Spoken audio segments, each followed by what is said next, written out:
ಆ ಕಾರ್ಯಕ್ರಮಕ್ಕೆ ಜಿಲ್ಲಾ ಉಸ್ತುವಾರಿ ಮಂತ್ರಿಗಳು, ಈ ಜಿಲ್ಲೆಯ ಎಲ್ಲ ಶಾಸಕರುಗಳು ಮತ್ತು ನಮ್ಮ ಜಿಲ್ಲಾ ಆಡಳಿತದ DC, SP, CEO ಎಲ್ಲರೂ ಕೂಡ ಭಾಗಿಯಾಗ್ತಾರೆ. ಈ ಕ್ರೀಡೆ ಸರ್ಕಾರಿ ನೌಕರರಿಗೆ ಮಾತ್ರ ಸೀಮಿತವಾಗಿರುತ್ತೆ. ವಿವಿಧ ವಯೋಮಾನಗಳ ಇದರಲ್ಲಿ ಕೆಲವು ವೈಯಕ್ತಿಕ ಮತ್ತು ಗುಂಪು ಚಟುವಟಿಕೆಗಳು ಮತ್ತು ಸಾಂಸ್ಕೃತಿಕ ಚಟುವಟಿಕೆಗಳು ಇವೆಲ್ಲವನ್ನು ಕೂಡ ಹಮ್ಮಿಕೊಂಡು 20-21ನೇ ತಾರೀಕು ಕ್ರೀಡಾಂಗಣದಲ್ಲಿ ಹಮ್ಮಿಕೊಂಡಿದ್ದೀವಿ. ಅವತ್ತು ಎಲ್ಲ ನೌಕರರಿಗೆ ನಾವು ಆನ್ಲೈನ್ ಲಿಂಕನ್ನು ಕಳಿಸಿದ್ದೀವಿ. ಆ ಆನ್ಲೈನ್ ಲಿಂಕಲ್ಲಿ ಆಗಲೇ ಇವತ್ತಿನವರೆಗೆ ಟಿಲ್ ನಾವು 2800 ಚಿಲ್ಲರೆ ನಾಮಿನೇಟ್ ಆಗಿ ಎನ್ರೋಲ್ ಮಾಡ್ಕೊಂಡಿದ್ದಾರೆ. ಇನ್ನು 16ನೇ ತಾರೀಕುವರೆಗೂ ನಾವು ಅದನ್ನು ಮುಂದುವರಿಸಿ ಸ್ಪಾಟ್ ರಿಜಿಸ್ಟ್ರೇಷನ್ನು ಕೂಡ ಮಾಡಬೇಕು ಅಂತ ಅಂದ್ಕೊಂಡಿದ್ದೀವಿ. ಸುಮಾರು 3500 ಜನದ ಮೇಲೆ ನೌಕರರು ಬಂದು ಈ ಕ್ರೀಡೆ ಮತ್ತು ಸಾಂಸ್ಕೃತಿಕ ಕಾರ್ಯಕ್ರಮಗಳಲ್ಲಿ ಭಾಗಿಯಾಗ್ತಾರೆ. ಈ ಎಲ್ಲ ಆಕ್ಟಿವಿಟಿಗಳಲ್ಲಿ ಭಾಗಿಯಾಗಿ ನೌಕರರು ಏನು ಈ ಹಾಸನ ಜಿಲ್ಲೆಯ ಹೆಸರನ್ನು ಉಳಿಸುವಂಥ ಕಾರ್ಯಗಳನ್ನ ಮಾಡಬೇಕು. ಇಲ್ಲಿಂದ ಆಯ್ಕೆಯಾದವರು ರಾಜ್ಯ ಮಟ್ಟಕ್ಕೆ ಮತ್ತು ನ್ಯಾಷನಲ್ ಲೆವೆಲ್ವರೆಗೂ ಕೂಡ ಹೋಗ್ಬೋದು. ಅವರಿಗೆ ನೌಕರರಿಗೆ ಅವಕಾಶಗಳು ಕಡಿಮೆ. ಅವರಿನ ಬ್ಯುಸಿ ಶೆಡ್ಯೂಲ್ನಲ್ಲಿ ಎಲ್ಲ ಕಡೆ ಹೋಗಿ ಅವರು ಕ್ರೀಡೆಗಳನ್ನ ಪ್ರತಿಭೆಗಳನ್ನ ಪ್ರದರ್ಶನ ಮಾಡಲು ಕಷ್ಟ ಆಗ್ತದೆ. ಆದ್ದರಿಂದ ಈ ಸರ್ಕಾರ ಹಮ್ಮಿಕೊಂಡಿರೋಂಥ ಈ ಕ್ರೀಡೆ ಪ್ರತಿ ವರ್ಷ ನಡೆದಂಗೆ ಈ ವರ್ಷವೂ ಕೂಡ ನಡೀತಾ ಇದೆ. ಅದರಲ್ಲಿ ಅವರ ಪ್ರತಿಭೆಗಳನ್ನ ಗುರುತಿಸುವಂಥ ಕೆಲಸವನ್ನು ನಾವು ಮಾಡಿ ಈ ಕಾರ್ಯಕ್ರಮದಲ್ಲಿ ಅವರ ಪ್ರತಿಭೆಯನ್ನು ಗುರುತಿಸಿ ಮುಂದಿನ ರಾಜ್ಯಕ್ಕೆ ಮತ್ತು ನ್ಯಾಷನಲ್ ಲೆವೆಲ್ಲಿಗೆ ಆಯ್ಕೆ ಮಾಡುವಂಥ ಪ್ರಕ್ರಿಯೆಗಳು ನಡೆಯುತ್ತೆ. ಇದು ಪ್ರತಿ ವರ್ಷದಂತೆ ಈ ವರ್ಷವೂ ಕೂಡ ಹಮ್ಮಿಕೊಂಡಿದ್ದೀವಿ. ಅದಕ್ಕೆ ತಾವೆಲ್ಲರೂ ಕೂಡ ಸಹಕಾರ ಮಾಡಬೇಕು ಅಂತ ಹೇಳಿ ಈ ಒಂದು ಚಟುವಟಿಕೆಯನ್ನು ಭಾಗಿಯಾಗಲಿಕ್ಕೆ ನೌಕರರಿಗೆ ನಾವು ಈ ಮೂಲಕ ಎಲ್ಲರಿಗೂ ಕೋರ್ಕೊಳ್ತೇವೆ. ಲೇಡೀಸ್ಗೆ 40 to 40 ಅಂದರೆ 40 ಅವ್ರಿಗೆ ಲೇಡೀಸ್ಗೆ, 45ವರೆಗೂ ಜೆಂಟ್ಸ್ಗೆ 2, ಮತ್ತು 45ರಿಂದ 60ವರೆಗೂ ಒಂದು ಗ್ರೂಪು, ಮತ್ತು ವೈಯಕ್ತಿಕ ಗುಂಪು ಚಟುವಟಿಕೆಗಳು, ಸಾಂಸ್ಕೃತಿಕಗಳಲ್ಲೂ ಕೂಡ ವೈಯಕ್ತಿಕ ಗುಂಪು ಚಟುವಟಿಕೆಗಳು ಇರ್ತವೆ. ಇದಕ್ಕೆ ಸುಮಾರು ನಮ್ಮ ದೈಹಿಕ ಶಿಕ್ಷಣ ಇಲಾಖೆಯಿಂದ ಒಂದು 100 ಜನ ಇದನ್ನು ಈ ತೀರ್ಪುಗಾರರಾಗಿ ನಾವು ತಗೊಂಡಿದ್ದೇವೆ. ಅವರಿಗೆಲ್ಲ ಇದು ಸುಸ್ಥಿತಿಯಲ್ಲಿ ಒಳ್ಳೆ ರೀತಿಯಲ್ಲಿ ನಡ್ಕೊಂಡು ಹೋಗೋಂಗೆ ತೀರ್ಪುಗಾರರು ಇವೆಲ್ಲ ವ್ಯವಸ್ಥೆಯನ್ನು ಮಾರ್ಕ್ ಮಾಡೋದಾಗಲಿ ಆ ಎಲ್ಲ ಆ್ಯಕ್ಟಿವಿಟಿ ನೋಡ್ಕೊಳ್ಳೋಕ್ಕೆ ತೀರ್ಪುಗಾರರು ನೋಡ್ಕೋತಾರೆ. ಮತ್ತು ಕನ್ನಡ ಮತ್ತು ಸಂಸ್ಕೃತಿ ಇಲಾಖೆಯಿಂದ ಸಾಂಸ್ಕೃತಿಕ ಕಾರ್ಯಕ್ರಮಗಳು ನೋಡೋಕ್ಕೆ ಅವರು ತೀರ್ಪುಗಾರರಾಗಿ ಬರ್ತಾರೆ. ಇಲ್ಲ ಈ ಕಾರ್ಯಕ್ರಮದಲ್ಲಿ ಎಲ್ಲ ನೌಕರರು ವಿವಿಧ ತಾಲೂಕಿನಿಂದ ಬಂದು ಈ ಕ್ರೀಡೆ ಮತ್ತು ಸಾಂಸ್ಕೃತಿಕ ಕಾರ್ಯಗಳನ್ನ ಯಶಸ್ವಿಯಾಗಿ ನಡೆಸ್ಕೊಡ್ಬೇಕು ಮತ್ತು ಸಮ್ಮಿಲನ ಆಗಬೇಕು.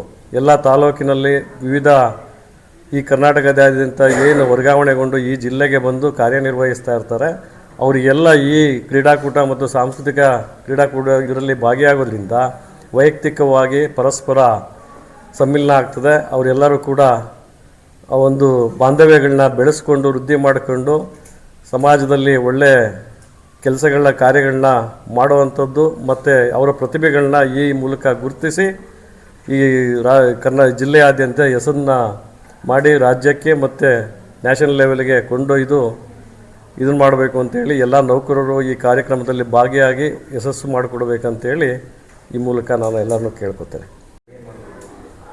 ನೀವು ಸುಮ್ಮನೆ ಜಸ್ಟ್ ನೀವು ಬೇರೆ ಇಲಾಖೆ ಹೇಳೋದು ನಮಗೂ ಕೂಡ ಅನುಭವ ಆಗಿದೆ. ಜನರ ಪಬ್ಲಿಕ್ ಹೇಳೋದು ಕಾಫಿಗೆ ಹೋಗಿ ಕೇಸರಿ ಕಾಫಿಗೆ ಹೋಗ್ತಾರೆ ಅಂತ ಇರ್ಬೋದು.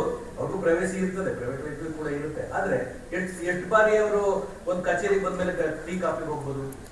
ಆ್ಯಕ್ಚುಲಿ ಅದಕ್ಕೆ C&F ನೋ ಪ್ರಾವಿಷನ್. ಅದರಿಂದ ಆದರೂ ಆ ಥರದ್ದು ನಿಮಗೆ ಸಾರ್ವಜನಿಕರಿಗೆ ಮೊದಲು ಪ್ರಾಮುಖ್ಯತೆ ಕೊಡಬೇಕು. ಯಾವುದೇ ಸರ್ಕಾರಿ ನೌಕರರು ಪಬ್ಲಿಕ್ ಸರ್ವೆಂಟ್ ಆಗಿರೋದ್ರಿಂದ ಅವರು ಏನು ಸಾರ್ವಜನಿಕರಿಗೆ ಮೊದಲು ಆದ್ಯತೆ, ನಂತರ ಇವ್ರದ್ದು ಏನಾದರೂ ವೈಯಕ್ತಿಕಗಳು ಅವಕಾಶಗಳಿದ್ದಾಗ ಮಾಡ್ಕೊಬಿಟ್ರೆ ಬೇರೆ ಯಾವುದು C&Rಲ್ಲಿ ಮ್ಯಾಂಡೇಟರಿ ಆಗಲಿ ಅವ್ರ ಕಾಫಿ ಟೀಗೆ ಮನಸಾಯಿಚ್ಚೆ ಹೋಗೋದಕ್ಕೆ ಯಾವುದೂ ಪ್ರಾವಿಷನ್ ಇಲ್ಲ. ಅದಕ್ಕೆ ಎಲ್ಲ ಪ್ರತಿ ಇಲಾಖೆಯ ಮುಖ್ಯಸ್ಥರುಗಳಿರ್ತಾರೆ. ಅಂಥ ತೊಂದರೆ ಆದಾಗ ಆ ಇಲಾಖೆಯ ಮುಖ್ಯಸ್ಥರುಗಳಿಗೆ ದೂರು ಕೊಟ್ಟಾಗ ಅವರು ಕ್ರಮ ವಹಿಸ್ತಾರೆ. ಆಮೇಲೆ ಇದು 2021ನೇ ತಾರೀಕು ನಡೆಯೋ ಕಾರ್ಯಕ್ರಮದಲ್ಲಿ ಅವತ್ತು 20ನೇ ತಾರೀಕು ಸಾಂಸ್ಕೃತಿಕ ಕಾರ್ಯಕ್ರಮಗಳನ್ನ ಹಮ್ಮಿಕೊಂಡಿದ್ದೀವಿ. ಏನು ಎಲ್ಲ ನೌಕರರು ಅವತ್ತು ಇರ್ತಾರೆ. ನಾವೇನು ಮಾಡಿದ್ವಿ ಲಾಸ್ಟ್ ಟೈಮು ಬೇರೆ ತಂಡಗಳಿಂದ ಯಾವುದು ಅನುರಾಧ ಭಟ್ಟಿಂದ ಕಾರ್ಯಕ್ರಮ ಮಾಡಿಸಿದ್ವಿ. ಸ್ವಲ್ಪ ನಮಗೆ ಬಡ್ಜೆಟ್ ಕೊರತೆ ಆದ್ರಿಂದ ನಾವೇನು ಮಾಡಿದ್ವಿ, ಈ ಸಲ ಶಾಲಾ ಮತ್ತು ಕಾಲೇಜು ಮಕ್ಕಳ ತಂಡಗಳಿಂದ ಈ ಕಾರ್ಯಕ್ರಮಗಳನ್ನ ಮತ್ತು ನೌಕರರು ಒಳ್ಳೆ ತಂಡಗಳಿದ್ರೆ ಆ ಕಾರ್ಯಕ್ರಮಗಳನ್ನ ಆಯೋಜನೆ ಮಾಡಿ ಅವ್ರ ಪ್ರಶಂಸನಾ ಸರ್ಟಿಫಿಕೇಟ್ ಕೊಡೋದು ಮತ್ತು ಅವರಿಗೆ ಬಹುಮಾನಗಳನ್ನ ಕೊಡೋದು ಅಂತ ಹೇಳಿ ಮಾಡಿ ಅವರುಗಳಿಂದನೇ ಅವರ ಪ್ರತಿಭೆಯನ್ನು ಗುರುತಿಸಿ ಈ ಕಾರ್ಯಕ್ರಮವನ್ನು ಯಶಸ್ವಿಗೊಳಿಸಬೇಕು ಅಂತಲೂ ನಾವು ಮಾಡ್ಕೊಂಡಿದ್ದೀವಿ. ಏನು ಈ 3,000 ಜನ ನೌಕರರು ಬರ್ತಾರೆ, ಬೆಳಗ್ಗೆ ಮಧ್ಯಾಹ್ನ 2 ದಿವಸನೂ ಊಟ ತಿಂಡಿ ಎರಡನ್ನೂ ಕೂಡ ವ್ಯವಸ್ಥೆಯನ್ನು ಮಾಡಿದ್ದೇವೆ. ಮತ್ತು 2 ದಿವಸಕ್ಕೆ ಓಡಿ ರಜನೂ ಕೂಡ ಜಿಲ್ಲಾಡಳಿತದಿಂದ ವ್ಯವಸ್ಥೆ ಮಾಡಿಕೊಟ್ಟಿದ್ದೇವೆ. ಇದು ಪ್ರತಿ ವರ್ಷ ತುಂಬ ಚೆನ್ನಾಗಿ ನಡೀತಾ ಇದೆ. ಈ ಸತಿನೂ ಕೂಡ ಇದೇ ರೀತಿ ಏನಿದೆ. ಬಾಕಿ ಯಾರು ಮಾಡಿಲ್ಲ ಆನ್ಲೈನ್ ರಿಜಿಸ್ಟ್ರೇಷನ್ನು ಅವರು 16ನೇ ತಾರೀಕೊಳಗೆ ಎಲ್ಲ ನೋಂದಾಯಿಸ್ಕೋಬೇಕು. ಮುಖ್ಯ ಅತಿಥಿಗಳಿಗೆ ನಾವು ಇನ್ನು ಜಿಲ್ಲಾ ಉಸ್ತುವಾರಿ ಮಂತ್ರಿಗಳನ್ನ ಕರಿಬೇಕು ಅಂತಿದ್ದೀವಿ. ಇದರಲ್ಲೇ ಮುಖ್ಯ ಅತಿಥಿಗಳಾಗಿ MP ಅವರು ಎಲ್ಲ ತಾಲೂಕಿನ MLAಗಳಿರ್ತಾರೆ ಮತ್ತು ಪ್ರೋಟೋಕಾಲ್ ಪ್ರಕಾರ ಎಲ್ಲರೂ ಇರ್ತಾರೆ. ನಾವು ಉಸ್ತುವಾರಿ ಮಂತ್ರಿಗಳು, ಈ ಶಾಸಕರು, MP ಅವರು ಎಲ್ಲ MLAಗಳನ್ನ ಆಹ್ವಾನ ಮಾಡ್ತೀವಿ ನಾವು.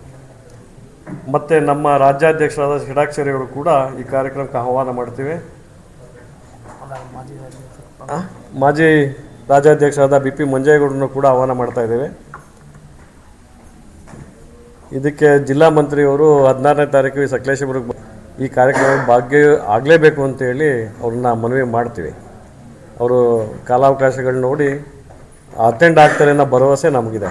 ಮೊನ್ನೆ ಜಿಲ್ಲಾಧಿಕಾರಿ ಅವ್ರ ಹತ್ರ ಈಗ ಮಾತಾಡ್ಕೊಂಡು ಬಂದ್ವಿ. ಆ ಕಾರ್ಯಕ್ರಮಕ್ಕೆ ನೀವು ಹೇಳಿ ನಾನು ಮಾತಾಡ್ತೀನಿ, ಅವ್ರು ಬರಲಿ ಅಂತೇಳಿ ಹೇಳಿದ್ದಾರೆ. ಹಂಗಾಗಿ ಸುಮಾರು 3,500-4 ಸಾವಿರ ಜನ ಅವತ್ತು ಕಾರ್ಯಕ್ರಮಕ್ಕೆ ಭಾಗವಹಿಸ್ತಾರೆ ಅನ್ನೋ ಒಂದು ಇದ್ರ ಮೇಲೆ ವಿಶ್ವಾಸದ ಮೇಲೆ ಇದ್ದೇವೆ.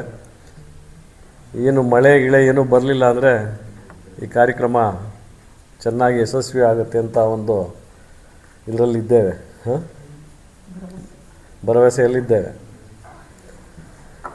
ಈಗಾಗಲೇ ನಾವು 1 ವರ್ಷ ಆಯಿತು ನಮ್ಮ ಕಾರ್ಯಕಾರಿಣಿ ಇದಾಗಿ ಎಲೆಕ್ಷನ್ ಆಗಿ ನಾವು ಚುನಾಯಿತರಾಗಿ.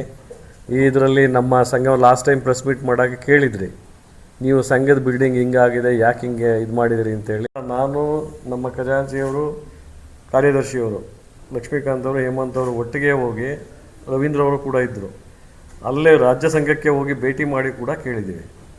ಅವ್ರು ಪ್ರಶ್ನೆ ಮಾಡ್ತಾರೆ, ನೀವು ಅನುಮತಿ ಮಾಡಿ ತಗೊಳ್ದಲ್ಲೇ ಹೆಂಗೆ ಮಾಡಿದ್ರಿ? ಆಯಿತು, ಆಗದಾಗ ಹೋಗಿದೆಯಪ್ಪ, ಆಗಿದೆ ಅಂತಲೇ ಕೊಡಿ. ಆಗ ಮಳೆಗಾಲ ಬಂತಿತ್ತು, ಹಾಳಾಗ್ತಿತ್ತು, ಅದಕ್ಕೋಸ್ಕರ ಅರ್ಜೆಂಟ್ ಇತ್ತು, ಮಾಡಿದ್ದೀವಿ, ಅನುಮತಿ ಕೊಡಿ ಅಂದರೆ ನಿಮ್ಮೇಲೆ ದೂರಿದೆ.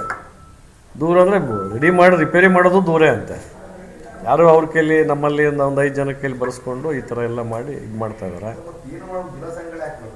ಅದು ಈಗ ನಮಗೆ ಇದೊಂದು ಕ್ರೀಡೆ ಒಂದು ಕಾರ್ಯಕ್ರಮ ಬಿಟ್ಟರೆ ಜಿಲ್ಲಾ ಸಂಘ ಆ್ಯಕ್ಚುಲಿ ಏನೇನೂ ಪವರ್ ಇಲ್ಲ ಇಲ್ಲಿ. ಎಲ್ಲ ರಾಜ್ಯಾಧ್ಯಕ್ಷರ ಪರಮಾವಧಿ. ಏನೇ ಕೇಳಿದ್ರು ಬೈಲದಲ್ಲಿ ಎಲ್ಲ ಅವರು ನಮ್ಮದೇ ಇದೆ ಅನ್ನೋ ಒಂದು ದೃಷ್ಟಿಯಲ್ಲಿ ಇದು ಮಾಡ್ತಾರೆ. ಏನು ಕಾರ್ಯಕ್ರಮವನ್ನು ಈ ಬೈಲ ಓದ್ಬಿಟ್ರೆ ಪರಂತು ರಾಜ್ಯಾಧ್ಯಕ್ಷರ ಅಪ್ಪಣೆ ಮೇರೆಗೆ, ಪರಂತು ರಾಜ್ಯಾಧ್ಯಕ್ಷರ ಅನುಮತಿ ಇಲ್ಲದೆ ಏನೂ ಮಾಡಲಿಂಗಿಲ್ಲ. ಏನೇ ಮಾಡಿದರೆ ಪರಂತು ಅವರೇ ಶಿಸ್ತು ಕ್ರಮ ಕೈಗೊಳ್ಳತಕ್ಕದ್ದು. ಒಂದು ವಾಟ್ಸಪ್ಪಲ್ಲಿ ಏನಾದ್ರು ಮೆಸೇಜ್ ಹಾಕಿದ್ರು ಶಿಸ್ತು ಕ್ರಮನೇ. ಹಾಂ, ಏನು ಈ ಕೆಲಸ ಏನು ಯಾರಿಗೂ ಇದು ಅವಶ್ಯಕತೆನೇ ಇಲ್ಲದಂಥ ಸಂಘ ಆಗಿದೆ. ಅದು ಇರಬೇಕು. ಈ ಥರ ಬೈಲಗಳನ್ನ ಅದು ಹೌದು, ಅದು ಅಧಿಕಾರಗಳನ್ನ ಎಲ್ಲರೂ ಏನು ಮಾಡ್ತಾರೆ, ಡಿಸೆಂಟ್ರಲೈಸೇಷನ್ ಕೊಡಬೇಕು ಎಲ್ರಿಗೂ. ಇವರು ಸೆಂಟ್ರಲೈಸ್ಡ್ ಪವರ್ ಮಾಡಿಕೊಂಡು ಎಲ್ಲ ಅಧಿಕಾರಿಗಳನ್ನ ಒಂದೇ ಇಟ್ಕೊಂಡು ಯಾವುದೇ ಥರದ್ದು ಇದನ್ನು ಯಾರ್ದು ಇದು ಅಲ್ಲಿ ನೀವು ಯಾವುದಾದ್ರೂ ಮಾತಾಡಿದರೆ ಅವ್ರ ಮೇಲೆ ಶಿಸ್ತು ಕ್ರಮ.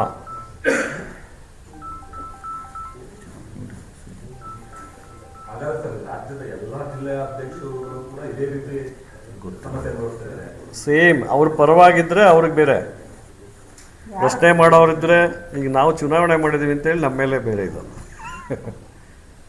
ಕೃಷ್ಣೇಗೌಡರ ಪರವಾಗಿ ಯಾರಿದ್ರು ಅವರಿಗೆಲ್ಲ ಟಾರ್ಗೆಟ್. ಇಲ್ಲೆಲ್ಲ ಹಾಕಿರ್ಲಿಲ್ಲ. ಹ್ಞೂ, ಸಹಜ. ಚುನಾವಣೆ ಅಂದಮೇಲೆ ಅವ್ರ ಪರ. ಹೌದು ಹೌದು. ಹಿಂಗಾಗಿ ಇಷ್ಟೆಲ್ಲ ಆಗಿ ನಾವು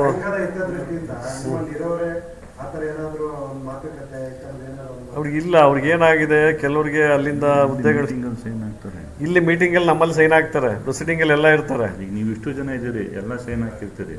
ನಾವು ಪ್ರೊಸೀಡಿಂಗ್ಸಲ್ಲಿ ಕಳಿಸಿದಾಗ ಇಲ್ಲೊಂದು 10 ಜನ ಇದಕ್ಕೆ ವಿರುದ್ಧವಾಗಿ ಬರೋದ್ರೆ ಏನು ಮಾಡ್ಬೋದು? ಅದು ಗೊತ್ತಿಲ್ಲ. ಈಗ ನೀವೇ ನೋಡಿದ್ರಿ ಇದುವರೆಗೆ ಅಂದ್ರೆ ಅವ್ರದ್ದು ಏನಂದ್ರೆ ತೊಂದರೆ ಕೊಡೋದು. ನೌಕರ ಭವನ ಹೆಂಗಿತ್ತು ಅಂತ ನೀವೇ ನೋಡಿದ್ರಿ ಇದುವರೆಗೆ. ಇವತ್ತು ಬಂದು ನೋಡಿ ನೌಕರ ಭವನ ಹೆಂಗಿದೆ ಅಂತ ಹೇಳಿ. ಇದುವರೆಗೂ ಯಾರ ಕೈಲೂ ಆ ಕೆಲಸ ಮಾಡಕ್ ಆಗಿರ್ಲಿಲ್ಲ. ಕೃಷ್ಣೇಗೌಡರು ಮತ್ತೆ ಇವ್ರು 3 ಜನ ಸೇರಿ ಅವ್ರ ಕೈಯಿಂದ ದುಡ್ಡು ಹಾಕಿ ಮಾಡಿದ್ದಾರೆ ಅದನ್ನ. ಅದಕ್ಕೂ ಕೂಡ ಅನುಮೋದನೆ ಕೊಟ್ಟಿಲ್ಲ ಅಂತ ಹೇಳಿದ್ರೆ ಒಂದು ಒಳ್ಳೆ ಕೆಲಸ ಮಾಡುವಾಗ 108 ವಿಘ್ನಗಳನ್ನ ತರ ಅದು ಎಲೆಕ್ಷನ್ ಪಾಡಿಗೆ ಮುಗ್ದೋಯ್ತು. ಬಟ್ ಇವಾಗ ಅದನ್ನೇ ಮುಂದುವರಿಸ್ತಾರೆ ಅಂದ್ರೆ ಅದಕ್ಕೆ ಅರ್ಥ ಇದೆಯಾ ಹೋಗ್ಲಿ ಹೇಳಿ ನಾವು. ಬೈಲ ಅವನೇ ಮಾಡ್ಕೊಂಡಿರೋದು. ಅದು ಬೈರ ಮೊದಲಿಂದ ಆಯ್ತು, ಈಗ ಇತ್ತೀಚೆಗೆ ಅವ್ನು ಬಂದ ಮೇಲೆ ಮಾಡ್ಕೊಂಡಿರೋದು. ಬದಲಾವಣೆ ಇಲ್ಲ. ಎಲ್ಲ ಬದಲಾವಣೆ ಮಾಡಿ ಎಷ್ಟೋ ಸರಿ ಹೋಗಿ ಕನ್ವಿನ್ಸ್ ಮಾಡಿದ್ದಾರೆ. ಏನು ಕೇಳಿ, ನಾವು ಕಾರ್ಯಕರ್ತಿ ಎಲ್ಲ ತೀರ್ಮಾನಗಳನ್ನ ಕಾರ್ಯಕಾರಿಣಿ ಸಮಿತಿಯಲ್ಲೇ ಮಾಡಿದ್ರೆ ನೀವು ಕಾರ್ಯಕಾರಿಣಿದ ಇದಕ್ಕೆ ಪದಾಧಿಕಾರಿಗಳು ಹೆಂಗೆ ನೇಮಕ ಮಾಡ್ಕೊಂಡ್ರಿ ಅಂತಾರೆ. ನೋಟಿಸೇ ಕೊಟ್ಟವ್ರು ನಮ್ಗೆ ಹಂಗೇನೆ. ರಾಜ್ಯ ಸಂಘದವರು ಎಲ್ಲ ನೀವು ಗ್ರ್ಯಾಂಟ್ ಕೊಡೋದಾದ್ರೆ ಅದಕ್ಕೆ ಬೈಗೆ ಹಾಕ್ಬೋದು. ಹ್ಞೂ ರಿಸೋರ್ಸಲ್ಲಿ ನೀವು ಕೇಳ್ಬೇಕು, ಮತ್ತೆ ಜಿಲ್ಲಾ ಸಂಘ ಹಾಕ್ಬೇಕು. ಆಮೇಲೆ ಪದಾಧಿಕಾರಿಗಳನ್ನ ಮಾಡಿದ್ದಾರೆ ಸರ್. ಪದಾಧಿಕಾರಿಗಳಿಗೂ ಕೂಡ ಅನುಮೋದನೆ ಕೊಟ್ಟಿಲ್ಲ. ಆಗಲೇ 1 ವರ್ಷ ಆಗಿದೆ ಪದಾಧಿಕಾರಿಗಳಿಗೆ ಅನುಮೋದನೆ ಕೊಡಿ ಅಂತೇಳಿ.